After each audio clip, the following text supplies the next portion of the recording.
Praise the Lord. ദൈവത്തിന്റെ അതിപരിശുദ്ധമായ തന്നെ തിരുനാമം വാഴ്ത്തപ്പെടുമാറാകട്ടെ. ഒരു ദൈവശുദ്ധം നിങ്ങളോട് കൈമാറാൻ ആഗ്രഹിക്കുക. ഉൽപ്പത്തി 22-ാം അധ്യായം അതിൻ്റെ 7-ാമത്തെ വാക്യം. അപ്പോൾ ഇസഹാക്ക് തന്റെ അപ്പനായ അബ്രാഹാമിനോട് അപ്പ എന്ന് പറഞ്ഞതിന് അവൻ, എന്താകുന്നു മകൻ എന്ന് പറഞ്ഞു. തീയും വിറകും ഉണ്ട്, എന്നാൽ ഹോമയാഗത്തിന് ആട്ടിൻകുട്ടി എവിടെ എന്ന് അവൻ ചോദിച്ചു.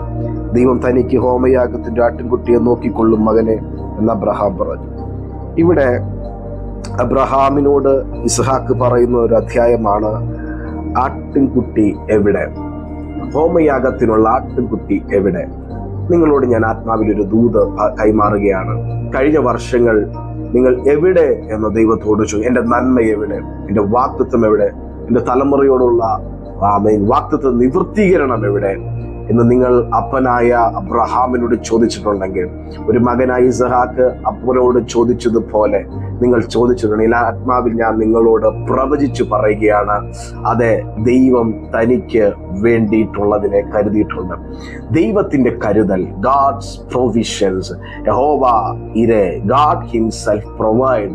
ദൈവം തന്നെ കരുതുന്ന കാര്യങ്ങൾ നിങ്ങൾ എവിടെ എന്ന് ചോദിച്ചിട്ടുണ്ടോ?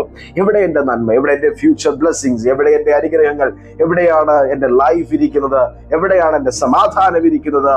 അത് ദൈവത്തിന്റെ കരുതലിനകത്തുണ്ട്. ഇത് ഞാൻ പറയുമ്പോൾ തന്നെ ആരുടെ ലൈഫിനകത്ത് ക്വസ്റ്റ്യനുകളുടെ സീസണുകൾ മാറുന്നു, കരുതുന്നു എന്ന റിയലൈസേഷനകത്തേക്ക് നിങ്ങൾ വരികയാണ്. അത് എവിടെയെന്ന് ചോദിച്ച ഇസ്ഹാക്കിനോട് അബ്രഹാം പറഞ്ഞത്, യഹോവ കരുതുന്നുണ്ട്, ദൈവം കരുതിയിട്ടുണ്ട്, ദൈവം തന്നെ കരുതിയിട്ടുണ്ട്. ഇത് ഞാൻ പറയുമ്പോൾ തന്നെ ചിലരുടെ ലൈഫിനകത്ത് ഈ വർഷം വലിയ കരുതലിന്റെ വർഷമായി മാറുകയാണ്.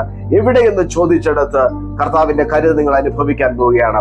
വിശ്വാസത്തോടെ ഈ വചനത്തോട് ചേർന്നിരുന്ന് ആമേൻ പറയുക. ദൈവമായ കർത്താവ് നിങ്ങളെ അനുഗ്രഹിക്കട്ടെ. ആമേൻ.